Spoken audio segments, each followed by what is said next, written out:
Hello. My name is DK Osei-Yaw. I promised you that I will be back. I will be back with a review of Nigerian author Chimamanda Adichie's piece titled Football Nationalism. Make sure that you follow me on Facebook, DK Osei-Yaw. Follow me on Instagram, DK_Osei-Yaw. You follow me on Twitter, DK Osei-Yaw, and also subscribe to my YouTube channel so you can get more interesting videos. Now, the author's most active ingredient, that major discordance she would later disentangle using football, hence the title Football Nationalism, is founded primarily on a certain conscious if you will, subconscious expectation that arises out of communal interactions anywhere. However, in her peculiar situation in which these aspirations are granted their own dwelling in the middle-class suburb of Lagos, specifically within the shared space of a rental property, the practicality of these ideals are faced with raw slices of reality, and the question arises as to the nature of the origin of these ideals, a bait she did not readily jump for or even suggest to do so in any way direct, although indirectly she seemed to have hinted tribal differences affecting the interpretation of such codes of conduct. For example, with the mention of Igbo and Yoruba, and then letting us slightly into her own thoughts of her sister's nemesis, described as with mannerisms that make her come across as shrewd, epitomize this tribal culprit, and more so inferring from the author's own bias, regardless of the word unfortunately, quote unquote, used in order to exonerate herself. This is understandable as she is herself an African connected in a deeper way to a tribe different from the character she isn't related to. She sets off with two antithetical characters, neighbors of a flat, constantly at odds, or constantly at war, if you will, with each other over removing rubbish from a communal bin and drawing water from a borehole.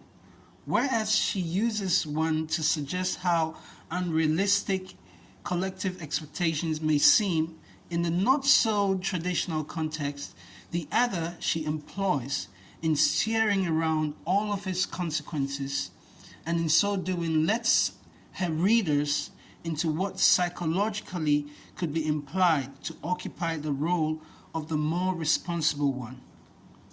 It's a short piece that was written by the author as an introduction to a coffee table book of photography titled Africa, the Future of Football by photographer Carl Stephenson, with a foreword from Ivorian football national Didier Drogba.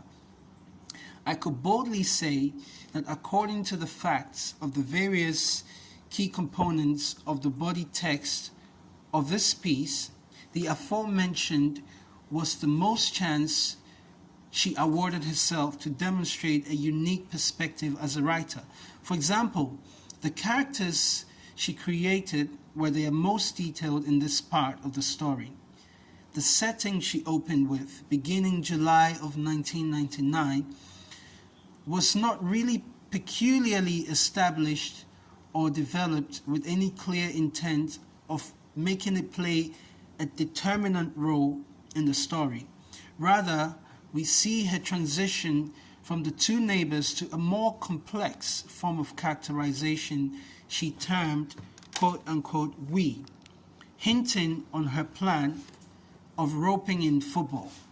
Remember, this was written in the first person, yet the author herself, being a character from the onset, managed to be invisible, and also, given the part where she even used the pronoun I, she had you believe that it was meant more for your inference that the summer of 1999 was the season of the games.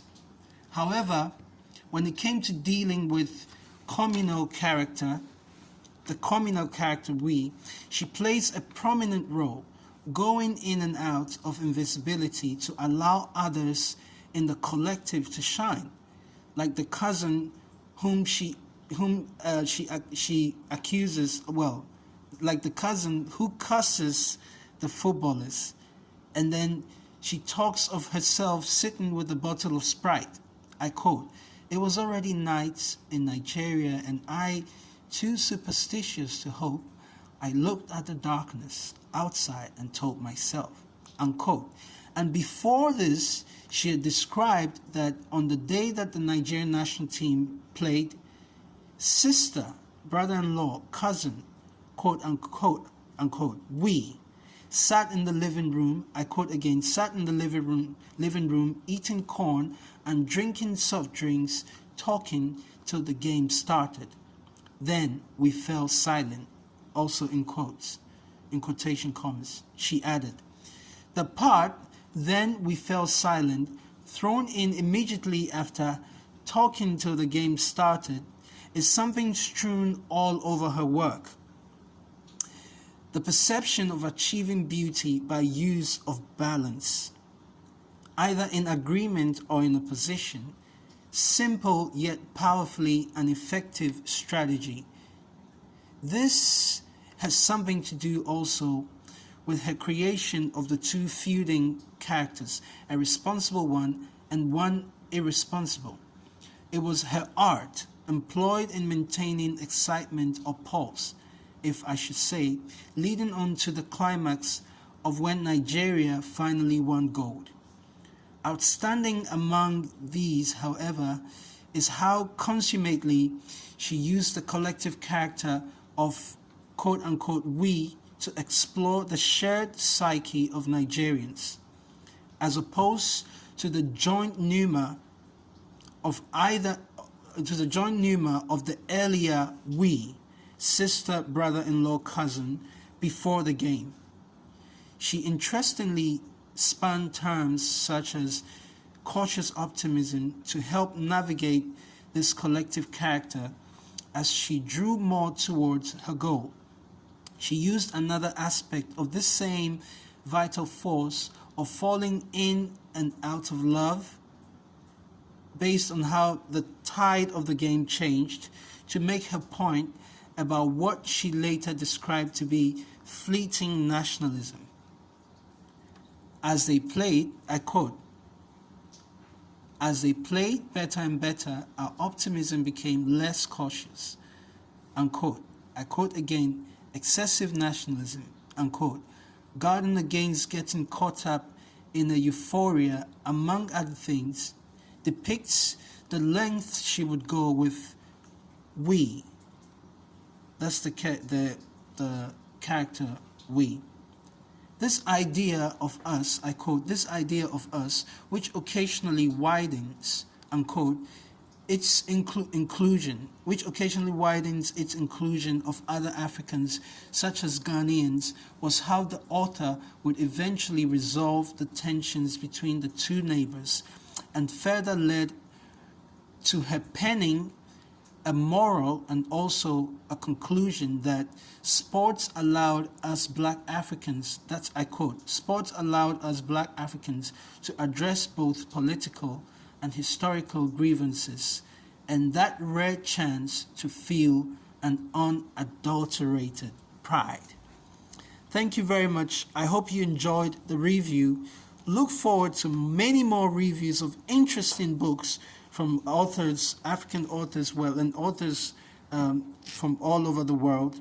Thank you for staying tuned. Make sure you follow me on all the social media platforms, DK Osei-Yaw, and also subscribe to my YouTube channel and enjoy more interesting videos. God bless you. It's Thanksgiving. Happy Thanksgiving. We thank God so far for this year. We thank Him for the good and bad, and we believe that amazing things are going to happen for the rest of the year for you and I. Thank you, and God bless you. I love you. Bye-bye.